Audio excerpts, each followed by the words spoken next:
Hello, আসসালামু আলাইকুম। কেমন আছেন সবাই?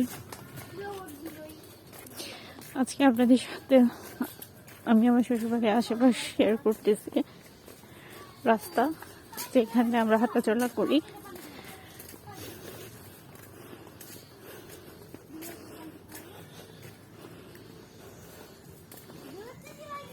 দেখেন কি সুন্দর রাস্তা, আশেপাশে বৃষ্টির পানি জমে আছে খেতে।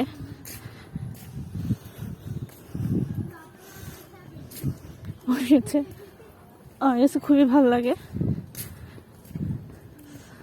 এই যে তাল গাছ, কি সুন্দর কড়াই গাছ, এখানে বসেই করা যায়।